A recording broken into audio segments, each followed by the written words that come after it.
السلام علیکم ورحمۃ اللہ وبرکاتہ۔ الحمد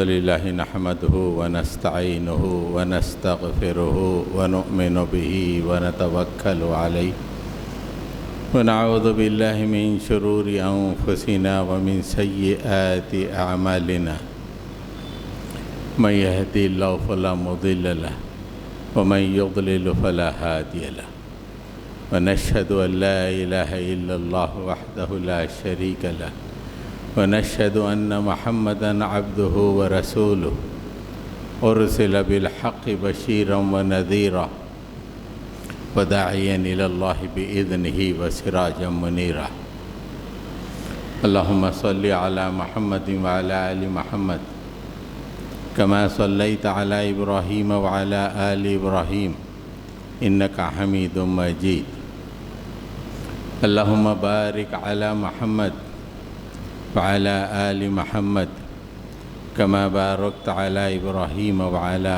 آل إبراهيم إنك حميد مجيد أما بعد سامعین محترم، حج کا سیزن قریب آ رہا ہے۔ دنیا کے دور دراز علاقوں سے لوگ مکۃ المکرمہ پہنچ رہے ہیں تاکہ ایام حج میں حج کے فرائض ادا کریں۔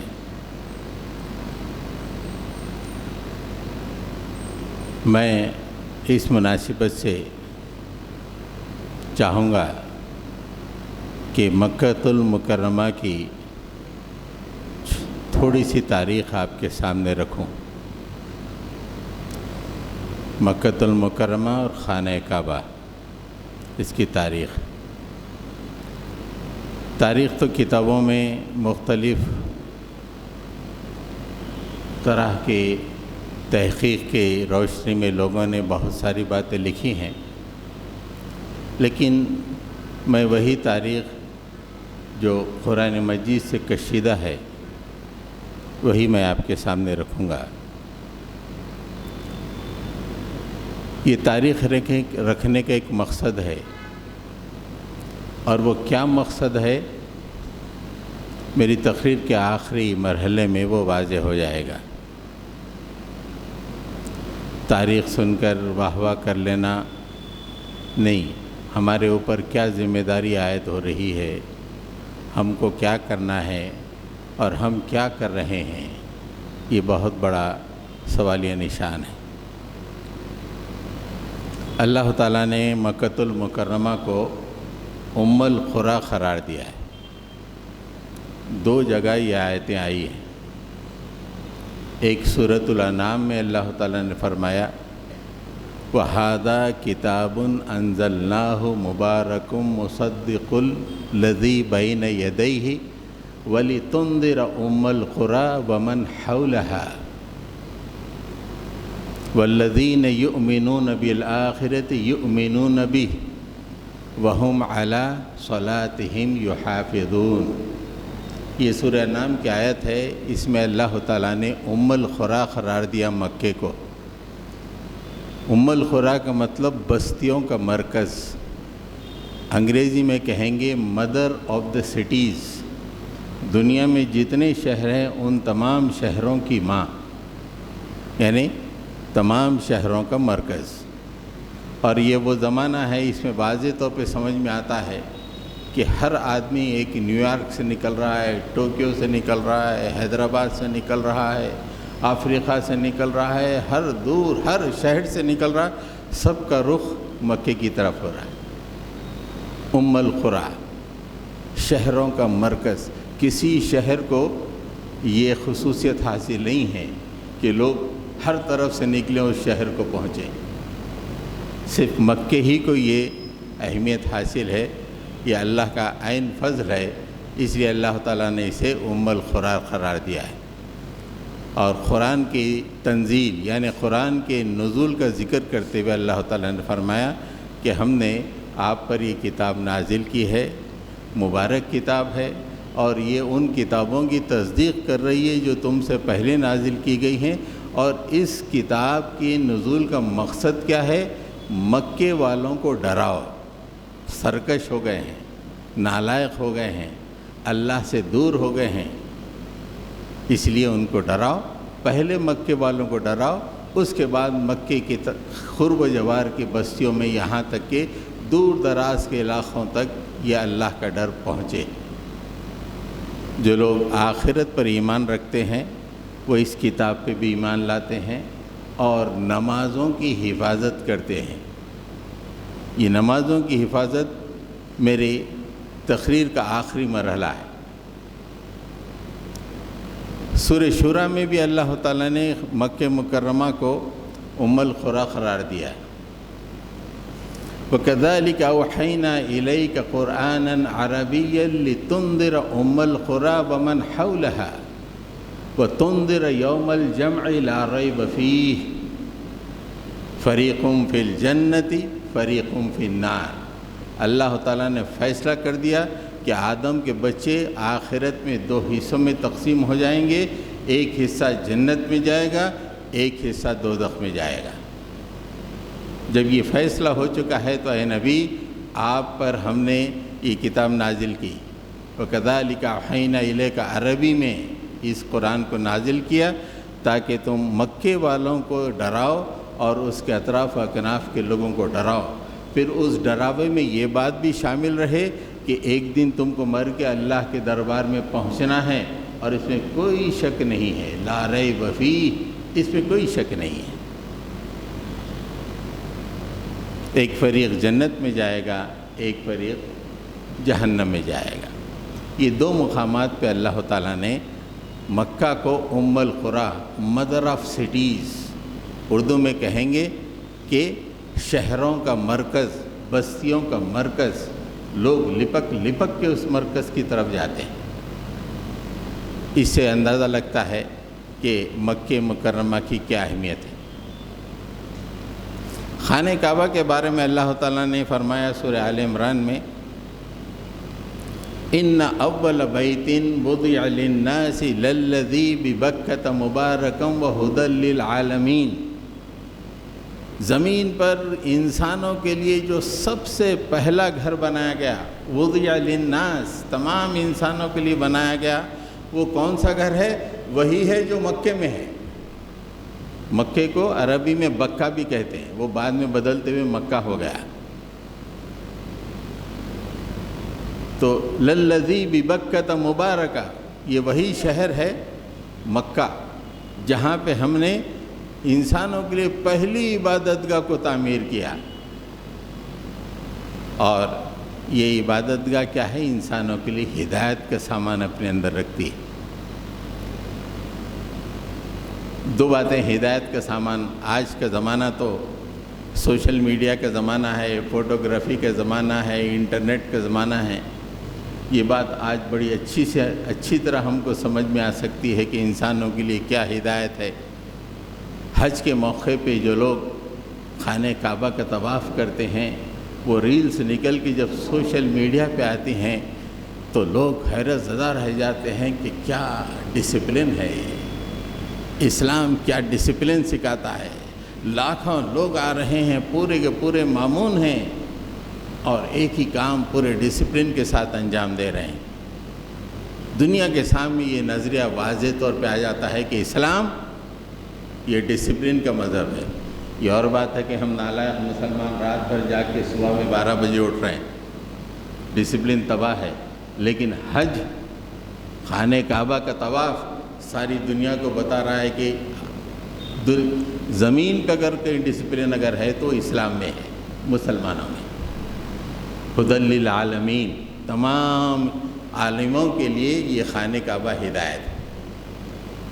پھر لوگ دیکھتے ہیں نا کہ نماز کا ٹائم ہو گیا یا طواف ہو رہا ہے، یا نماز کا ٹائم میں ایک کالا بھی ٹھہرا ہوا ہے، ایک گڈا بھی ٹھہرا ہوا ہے، ملیشیا کا چپٹا بھی ٹھہرا ہوا ہے، ہندوستان کا دراوڑ بھی ٹھہرا ہوا ہے، پورے ایک ہی سب میں ٹھہرے ہوئے ہیں۔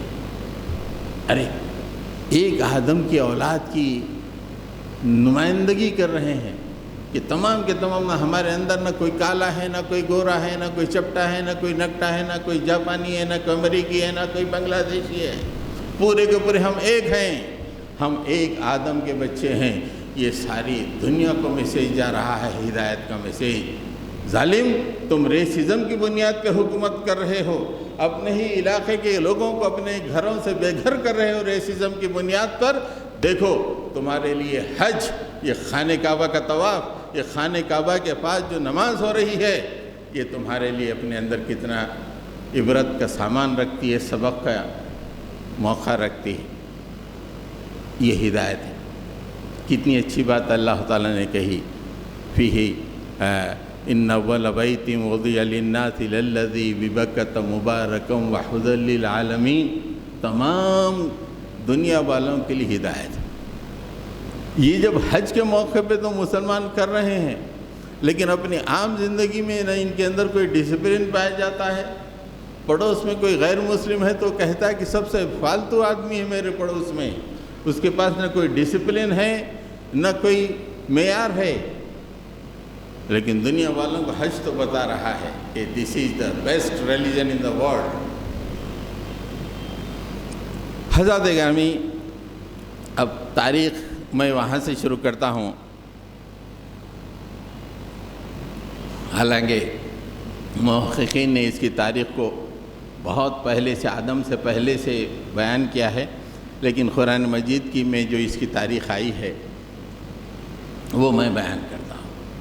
ایک منظر اللہ تعالیٰ بیان کرتے ہیں کہ خانہ کعبہ ایک ٹبے کی شکل میں ہے، وہاں حوادث کا شکار ہو کر خانہ کعبہ جو بنایا گیا تھا وہ گر گیا ہے، اور دور دور تک ایسی وادی ہے جہاں زندگی کا کوئی سامان نہیں ہے،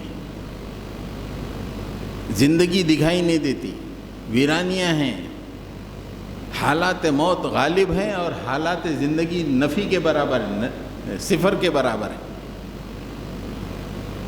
ایسے مقام پر حضرت ابراہیم علیہ السلام اپنی بیوی اور اپنے چھوٹے بچے کو لے آ کے چھوڑ رہے ہیں۔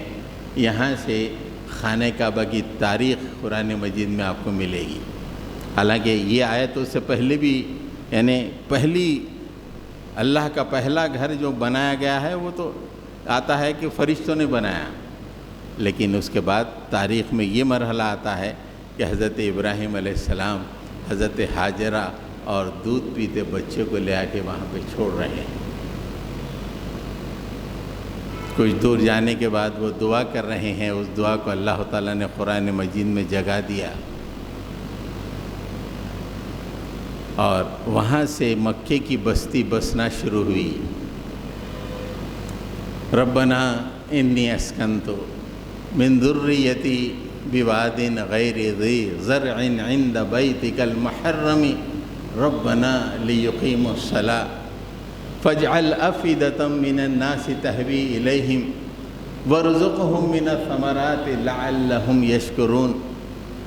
اے اللہ، میں نے اپنے اولاد کے ایک حصے کو تیرے بیت محترم کے قریب وادی غیر ذی زرع میں لا کے چھوڑ دیا ہے، مہربانی۔ اس کا مقصد کیا ہے؟ مقصد بڑا عظیم ہے، لیقیموا الصلاۃ، نماز قائم کرنا ہے میرے مولا۔ ایک بستی بسنا ہے اور وہاں نماز قائم ہونا ہے۔ فاجعل افئدۃ من الناس تہوی الیہم، لوگوں کے دلوں کو ان کی طرف مائل کر دے کہ وہاں پہ پہنچ کر ایک بستی بن جائے۔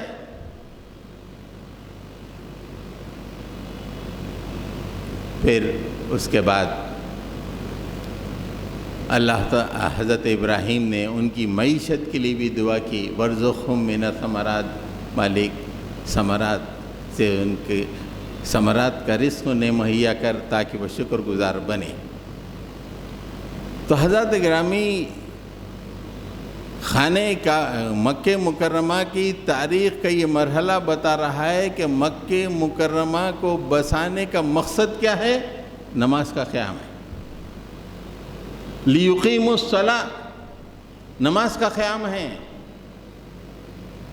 نماز کتنی عظیم الشان چیز ہے، آپ اندازہ لگائیے کہ جس کے لیے اللہ تعالیٰ نے پوری ایک بستی کو بسایا اور اتنی قربانیاں اس کے لیے دی گئیں کہ ایک ماں اور ایک بیٹے کو وادی غیر ذی زرع میں چھوڑ دیا گیا۔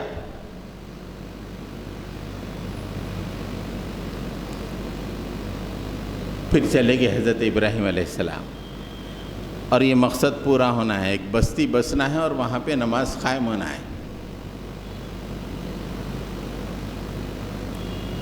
بستی بسنے کے لیے پانی کی ضرورت ہوتی ہے۔ جو بھی پانی دیا گیا تھا مشکیزے میں وہ ختم ہو رہا تھا یا ختم ہو گیا تھا۔ حضرت حاجرہ کو پانی کی ضرورت پڑی۔ روایتوں میں آتا ہے کہ قریب میں جو چھوٹے چھوٹے پہاڑ ہیں صفا اور مروہ، وہ اس کی طرف دوڑ رہی تھی، صفا کے پہاڑ پہ چڑھ کر دور تک دیکھ رہی تھی کہ کوئی قافلہ آ رہا ہے تو ان سے پانی لے لیں گے۔ کوئی قافلہ نہیں دکھا تو وہاں سے دوڑتے ہوئے مروہ کے پہاڑی پہ گئیں، وہاں پہ دور تک دیکھا کوئی پانی قافلہ جا رہا ہے، کوئی پانی کے انتظام ہو سکتا ہے۔ اس طرح انہوں نے پورے 7 چکر کرے، 7 چکر۔ اس کے بعد واپس آئے تو کیا دیکھتے ہیں کہ حضرت اسماعیل علیہ السلام کے پیروں کے پاس ایک پانی نکل رہا ہے، ایک فوارہ نکل رہا ہے، ایک چشمہ پھوٹ رہا ہے،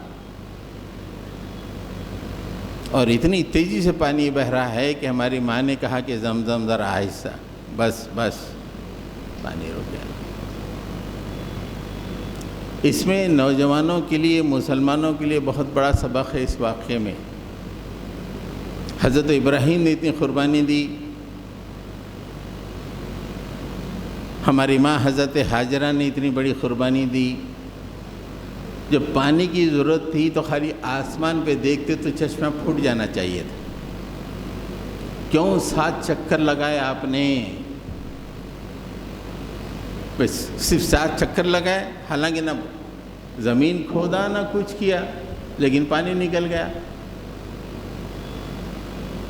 اس پریشانی میں اس عظیم الشان قربانی کو آپ نے انجام دیا تھا، ایسی قربانی کی تھی کہ بیوی بچوں کو لا کے رکھ دیا تھا وہاں پر، اور ہماری ماں نے وہاں پہ سکونت اختیار کرنے کو پسند بھی کیا۔ خالی آسمان پہ آنکھ اٹھا کے دیکھنے سے چشمہ پھوٹ جانا چاہیے تھا،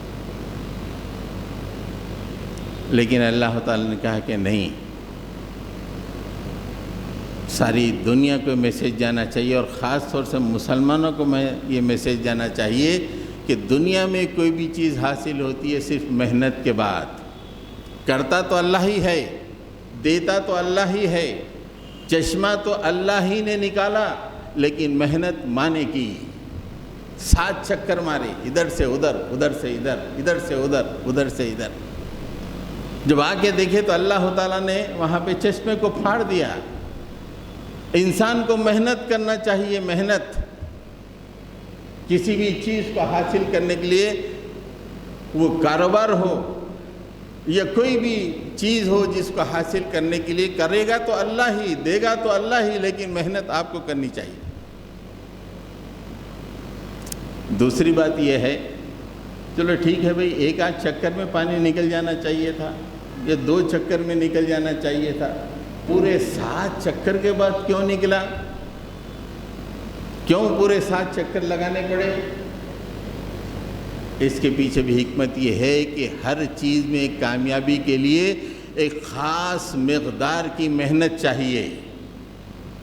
اس خاص مقدار کی محنت اگر نہیں لگائی گئی تو نہیں ملے گا۔ وہ پورے 7 چکر میں جو محنت لگتی ہے، جب وہ محنت لگے گی پانی نکلے گا۔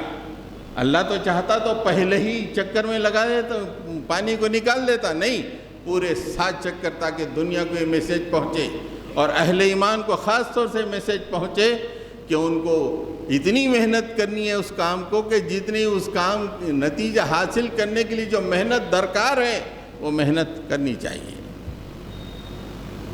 یہ ہمارے نوجوانوں کے لیے بڑا سبق ہے۔ پہلے تو ہمارے نوجوان محنت ہی نہیں کرتے ہیں۔ سب سے زیادہ اس وقت بستروں پہ دکھائی دینے والے اور چبوتروں پہ دکھائی دینے والے مسلمان،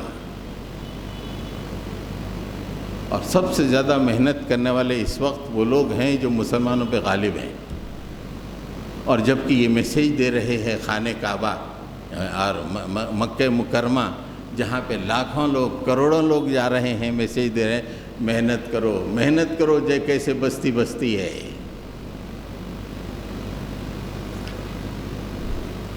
جنتوں کے لیے بھی ہم سمجھتے ہیں کہ تھوڑی سی نمازیں پڑھ لیے مست رہے زندگی میں، جنت لیفٹ ہینڈ پہ مل گئی۔ اللہ تعالیٰ ریڈی رکھا ہے، نہیں، اللہ تعالیٰ نے کہا کہ جس طرح کسی چیز کو حاصل کرنے کے لیے ایک مطلوبہ محنت کی ضرورت ہے، ویسے ہی جنت کو حاصل کرنے کے لیے اتنی مطلوبہ محنت ہونی چاہیے۔ وَمَنْ أَرَادَ الْآخِرَةَ وَسَعَى لَهَا سَعْيَهَا وَهُوَ مُؤْمِنٌ فَأُولَئِكَ كَانَ سَعْيُهُمْ مَشْكُورًا، جو آخرت چاہتا ہے اس کے لیے محنت کرتا ہے، اور جیسا کہ اس کو محنت کرنی چاہیے، پورے 7 چکروں کی محنت جیسی ہوتی ہے ویسی محنت ہونی چاہیے۔ ایسے اگر وہ شخص مومن ہے تو ایسے شخص کی محنت کو قبول کیا جائے گا۔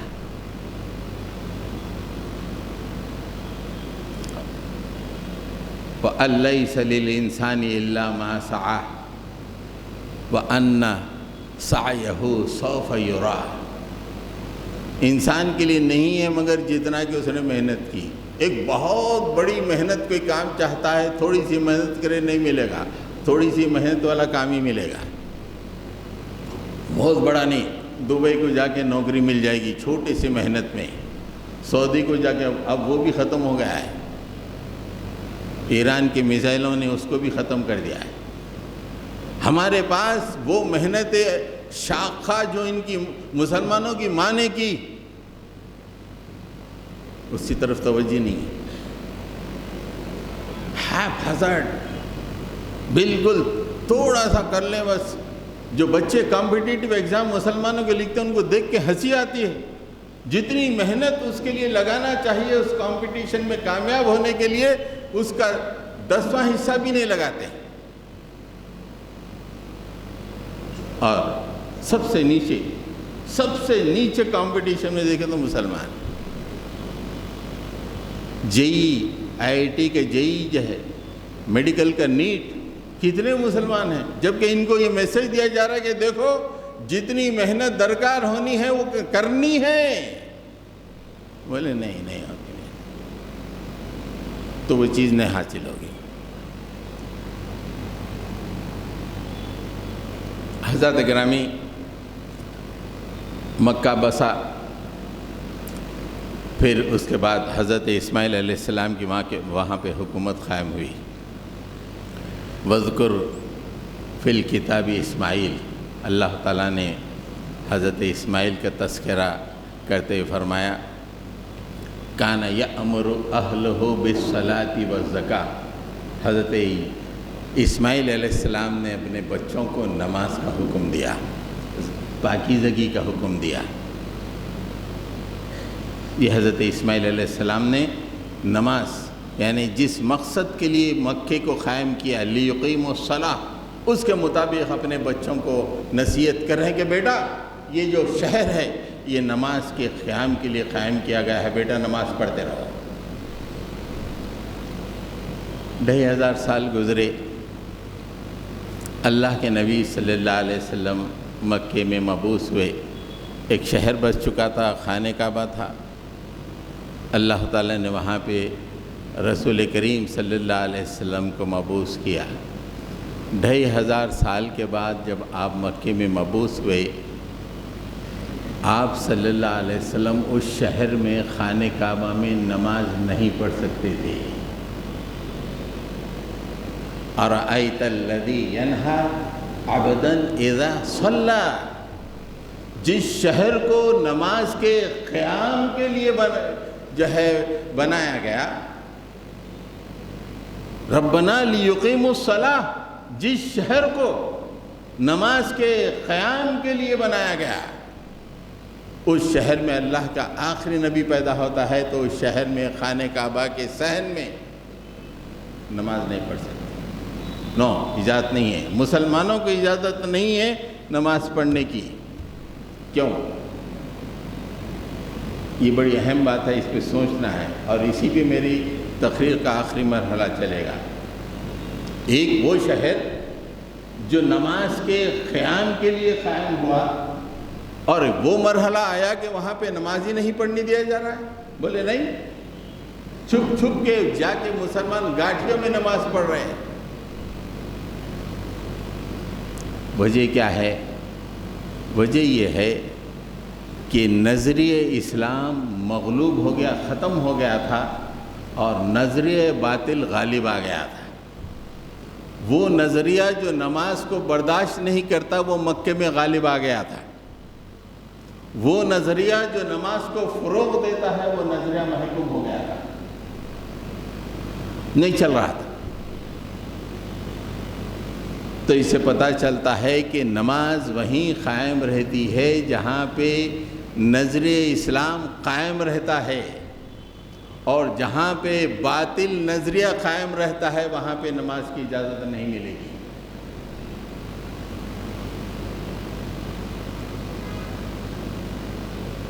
اللہ کے نبی صلی اللہ علیہ وسلم مکے میں قیام فرمائے، پھر آپ ہجرت کر کے مدینہ پہنچے۔ 8 ہجری میں آپ مکے میں داخل ہوئے فاتحانہ طور پر، فاتحانہ طور پہ داخل ہوئے مکے میں، اور خانہ کعبہ میں داخل ہو کے آپ نے پورے بتوں کا صفایا کیا۔ وَقُلْ جَاءَ الْحَقُّ وَزَحَقَ الْبَاطِلُ إِنَّ الْبَاطِلَ كَانَ زَهُوقًا۔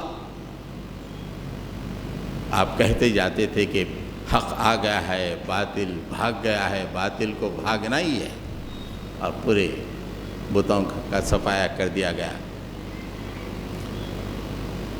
وہ وقت تھا مکے میں باطل مغلوب ہو گیا، اسلام غالب آ گیا۔ جو ہی اللہ کے نبی صلی اللہ علیہ وسلم مکے میں فاتحانہ داخل ہوئے، شرک، باطل، اسلام مخالف طاقت مغلوب یا ختم ہو گئی، اور اسلام غالب آ گیا۔ ظہر کا وقت آتے اللہ کے نبی نے فوری بلال کو، حضرت بلال حبشی رضی اللہ تعالیٰ عنہ کو حکم دیا، بلال اذان دو۔ حضرت بلال حبشی رضی اللہ تعالیٰ عنہ خانہ کعبہ پہ تیزی سے چڑھتے ہوئے خانہ کعبہ کی چھت پہ ٹھہر کر آپ نے اذان دی، اور وہ اذان ہے، آج تک اذان کا سلسلہ جاری ہے، آج تک ختم نہیں ہوا، اس لیے کہ شہر مکہ میں کوئی باطل پھر غالب نہیں ہوا۔ فتح مکے کے 1 سال کے بعد اللہ تعالیٰ نے یہ آیت نازل فرمائی، یا ایھا الذین آمنوا انما المشرکون نجس ولا یقربوا المسجد الحرام بعد عامہم ھذا۔ اللہ تعالیٰ نے فرمایا کہ ایمان لانے والوں، مشرک نجس ہیں، سن لو، آج دس از دا لاسٹ ایئر، اس سال کے بعد کوئی بھی مشرک خانہ کعبہ میں آنے نہ پائے، مسجد حرام میں آنے نہ پائے۔ شرک بالکل ختم ہو گیا، اسلام غالب آ گیا، یہاں نماز قائم ہو چکی۔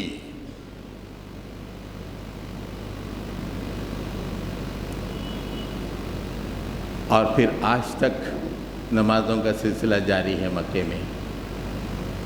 اس تاریخ سے پتہ چل رہا ہے کہ اسلامی فکر، اسلامی نظریہ غالب ہوتا ہے تو نماز اپنے آن بان شان سے قائم رہتی ہے، اور اسلامی نظریہ مغلوب ہو جائے تو نماز فوت ہو جاتی ہے، ختم کر دی جاتی ہے۔ ہم خالی سمجھتے ہیں اللہ اکبر، نماز پڑھ لیں، مست چلے جائیں، اور اسلامی نظریہ مغلوب ہو۔ یہ نمازیں چند دن کے لیے ہو سکتی ہیں، ان نمازوں میں دوام نہیں ہو سکتا، اس لیے کہ اس نمازوں میں، نماز کے قیام میں دوام کے لیے اسلامی نظریہ غالب ہونا چاہیے۔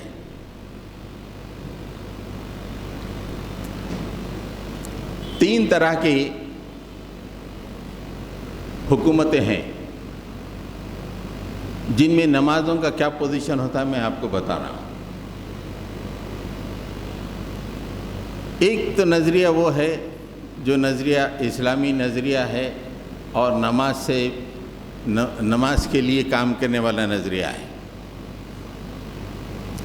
اس کے بارے میں اللہ تعالیٰ نے سورہ حج میں فرمایا الذین ان مکناہم فی الارض اقاموا الصلاۃ وآتوا الزکاۃ وامروا بالمعروف ونہوا عن المنکر وللہ عاقبۃ الامور۔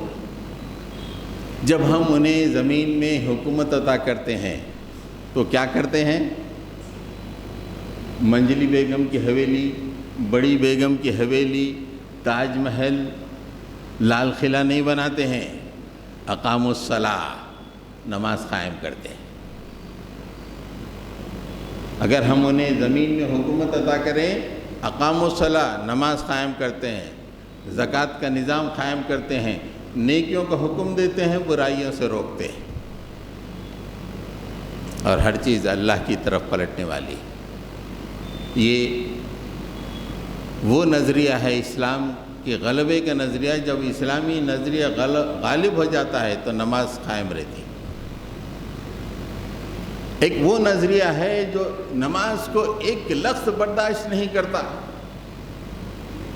جیسے یو پی میں کچھ لوگ اپنے گھروں میں نماز پڑھ رہے تھے، اپنے گھر میں 10-20 لوگ ٹھہر کے نماز پڑھ رہے تھے، کیسز بک ہو گئے۔ اذان اگر ذرا زور سے دی جائے کیس بک ہو گیا۔ مسجد چھوٹی ہو گئی، روڈ پہ نماز ہو گئی، کیس بک ہو گئی۔ نماز کو برداشت نہیں کرے گا نظریہ۔ فما آمن لموسیٰ الا ذریۃ من قومہ علی خوف من فرعون وملئہم ان یفتنہم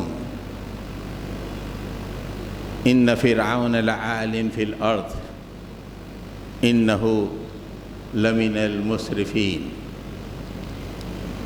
حضرت موسیٰ علیہ السلام جب مصر میں آئے تو اللہ تعالیٰ فرماتا ہے کہ چند نوجوانوں کے سوا آپ پہ ایمان کوئی نہیں لائے۔ آپ پہ ایمان لانے کا مطلب نماز پڑھنا ہے۔ چند نوجوانوں کے سوا کوئی آپ پر ایمان نہیں لائے۔ کیوں؟ فرعون کا خوف تھا، فرعون کا خوف۔ اور اپنے قوم کے سربراہ جو فرعون سے ملے ہوئے تھے ان کا ڈر تھا، کہیں جا کے بول دیں رہے نماز پڑھ رہا بھائی بول۔ مسلمانوں میں ہی رہتے مخبر، جا کے بولتے مسلمان ایسا کر رہے بول۔ مجھے اچھی طرح معلوم ہے کووڈ کا زمانہ تھا، کووڈ فوری ختم ہو گیا تھا، تو پھر بھی تھوڑے سے ریسٹرکشنز لگے ہوئے تھے۔ امام صاحب فجر کے بعد درس دے رہے ہیں، لوگ سن رہے ہیں، دور دور بیٹھے ہوئے سن رہے ہیں۔ ایک آدمی پیچھے سے فوٹو لے رہا، تو کیا مقصد کیا ہے فوٹو لینے کا؟ وہ اپلوڈ کر دے گا تو فتنہ پھیل جائے ہر طرف کہ مسجد میں ایسا ہو رہا۔ مسلمانوں میں ہی ہیں ایسے لوگ۔ تو وہ ملئہم، یعنی اس زمانے میں مسلمانوں کے لوگوں کے سربراہ آوردہ لوگوں سے بھی ڈر تھا، نوجوانوں کو۔ تو ایسا جب آتا ہے معاملہ، جب ظالم حکمراں آتا ہے، تو جب ظالم حکمراں ہوتا ہے تو نماز نہیں پڑھ سکتے، نماز نہیں پڑھ سکتے۔ 1917 میں بولشوک انقلاب آیا، اپنے کو معلوم ہی نہیں ہے کیا ہے، اپنے کو بس ولیمے کی دعوت میں کیا مینو ہے وہی فکر رہتی۔ بولشوک انقلاب رشیا میں آیا اور ایک پورا بلاک بن گیا USSR۔ جو ہی وہ انقلاب آیا، کمیونزم غالب آ گیا، جتنی مسجدیں تھیں تمام مسجدوں کو تالا لگا دیا گیا اور پورے قرآن مجید کو جمع کر کے جلا دیا گیا۔ اور پھر بھی ان کو اطمینان نہیں ہوا تو ایک علاقے کے مسلمانوں کو لے آ کے دوسرے علاقے کے صحرا میں چھوڑ دیا گیا، بولے یہاں رہنا، تم یہاں رہ گئے تو ڈر ہے کہیں نماز نہ چھپ کے نہ پڑھ لو، ادھر چلے جاؤ۔ نظریہ اگر اسلام کے مغایر ہے نماز کو برداشت نہیں کرے گا۔ جب 1990 کے دہے میں جب ایک کے بعد ایک سوویت یونین تباہ ہو گیا، گر گیا، کمیونزم ختم ہوا، ایک کے بعد ایک مسلم کنٹریز نکل کے آئیں، تو جب پتہ چلا کہہ رہے اتنے مسلم ممالک ہیں، 20-25 مسلم ممالک ہیں، اور جو ہی کمیونزم ختم ہوا مسلمان دوڑتے ہوئے مسجد کی طرف آئے اور نمازوں کو انہوں نے شروع کر دیا۔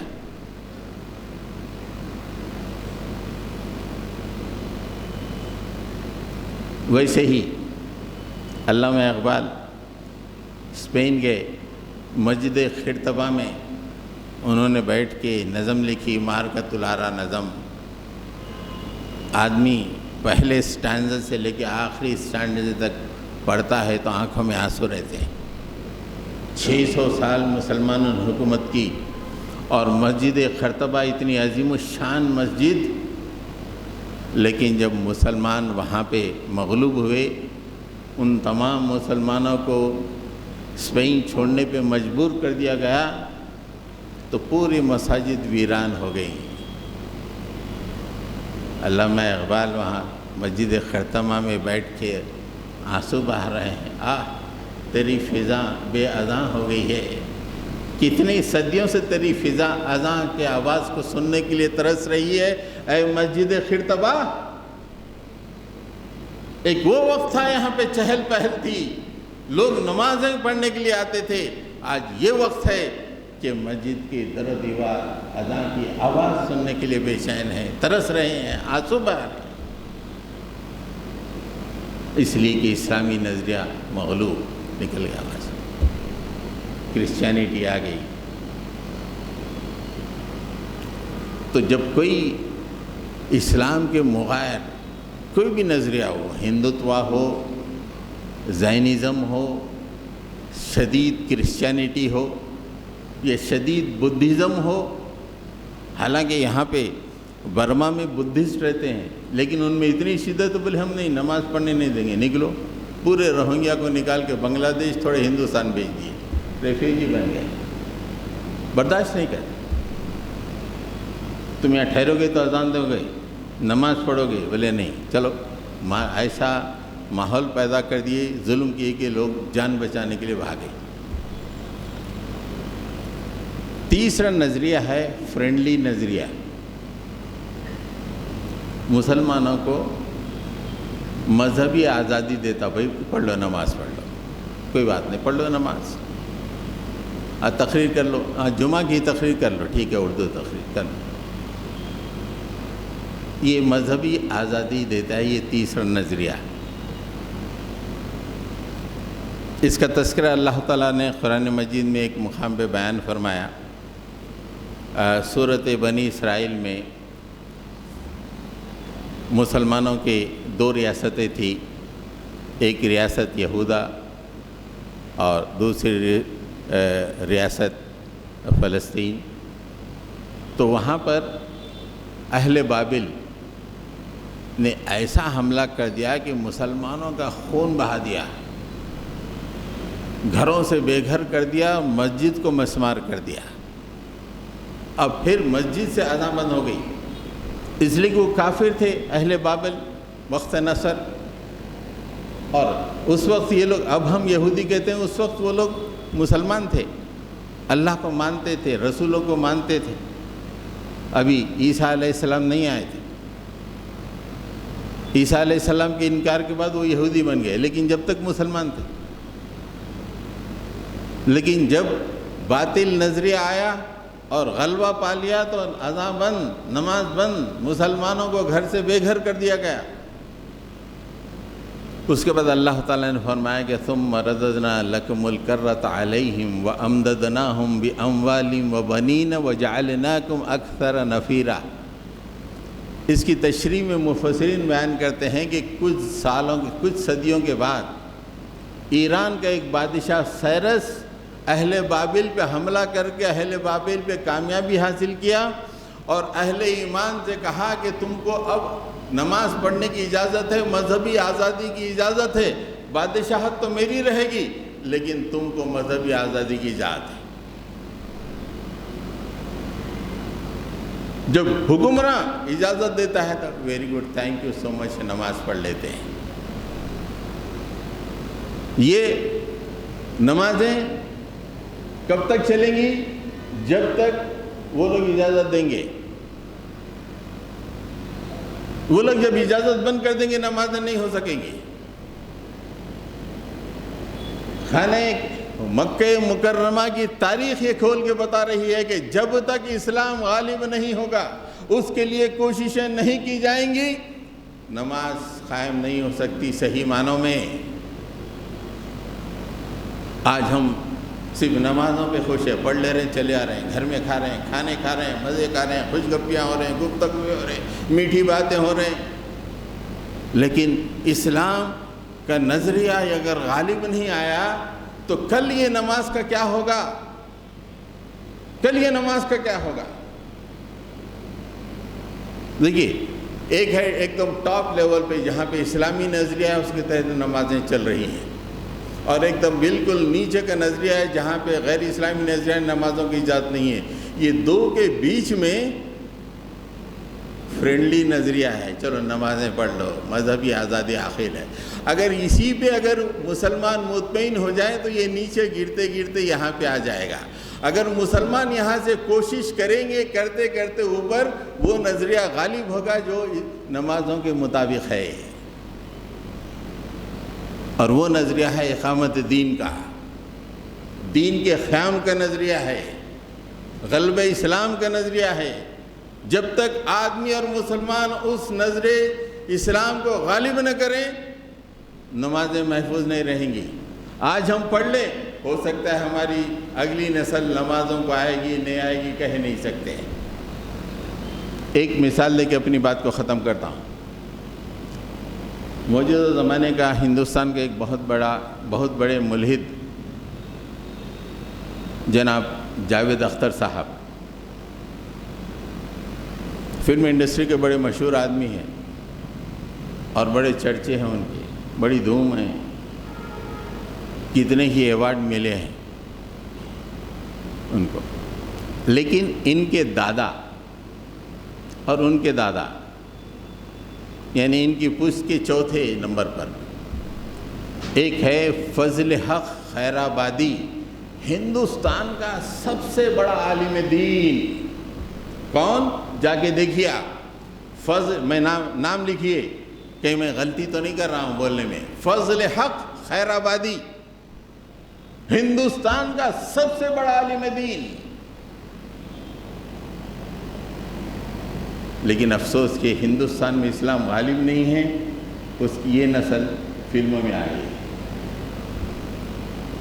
ان کے بعد کی نسل والے نمازیں پڑھے ہیں، واہ واہ اللہ، نماز ان کی، لیکن ایک ایسی نسل آ گئی جو ملحد ہو گیا، فلموں میں چلے گیا۔ آج ہم نمازیں پڑھ رہے ہیں اور اسلام کے غلبے کی کوشش نہ کریں، کل ہماری نسل اسلام سے دور ہو جائے گی، مسجدوں سے نمازوں سے دور ہو جائے گی۔ جو فرینڈلی ماحول ہے نماز کا، جو کہ ساؤتھ انڈیا میں ہے، نارتھ انڈیا میں وہ بھی نہیں ہے، بڑی مشکل ہوتی ہے۔ اس میں یہ فرینڈلی ماحول کی نمازوں پہ اپنے آپ کو مطمئن رکھنا اور یہ سمجھنا کہ دس از انف فار اس، نہیں، یہ ہلاکت ہے۔ مکے کی تاریخ بتا رہی ہے جس طرح اللہ کے نبی اور صحابہ نے جان توڑ کوشش کر کے اسلامی نظریے کو ایسے غالب کیا، جہاں پہ نماز منع تھی وہاں نماز شروع کر کے آج تک نماز کو جاری کر دیا۔ ویسی جان توڑ کوشش اس وقت مسلمانوں کو دین اسلام کی بلندی کے لیے، دین کی اقامت کے لیے کرنی چاہیے۔ صرف نمازوں پہ اکتفا یہ ناکافی ہے۔ اللہ تعالیٰ قیامت میں اگر ہم سے پوچھ لے، ارے تیرے پوترے، تیرے بیٹے نماز کو کیوں نہیں آئے تھے، آپ نہیں بول سکتے مالک میرے کو نہیں معلوم کیا کریں، نہیں، اللہ پوچھے گا تو دین کی طرف سربلندی کے لیے کوشش کیوں نہیں کرا؟ میں جو نظریہ دیا تھا اسے غالب کرنے کی کیوں کوشش نہیں کیا؟ اس سے تیرے بچے ایسے ہو گئے۔ تو حضرات گرامی، صرف نمازیں پڑھ لینا اچھی بات ہے، لیکن صرف نمازیں پڑھ لینا نماز کی حفاظت کے لیے کافی نہیں ہے۔ اہل ایمان کے بارے میں اللہ تعالیٰ نے فرمایا والذین هم علی صلواتہم یحافظون، اہل ایمان وہ ہیں جو نماز کی حفاظت کرتے ہیں۔ نماز کی حفاظت میں یہ اہم ترین بات ہے کہ اگر نظریہ غالب نہ ہو تو نماز محکوم ہو جائے گی، ختم ہو جائے گی۔ اور اس لیے اسلامی نظریے کو غالب کرنے کی کوشش کرنی چاہیے، ہاں، ورنہ کہیں گے ارے بڑے یہ جو ہیں ان کے دادا مسجد عزیزہ کے خطیب تھے، بھائی قرآن پڑھ پڑھ کے سناتے تھے، ان ایسا نکل گیا۔ ایسا وہ دور آئے گا، اور ہر ایک کے لیے آئے گا، اپنے لیے نہیں۔ جب کیا حال ہوگا اندازہ لگائیے۔ اللہ تعالی ہمیں توفیق صالح سے سرفراز فرمائے۔ حضرات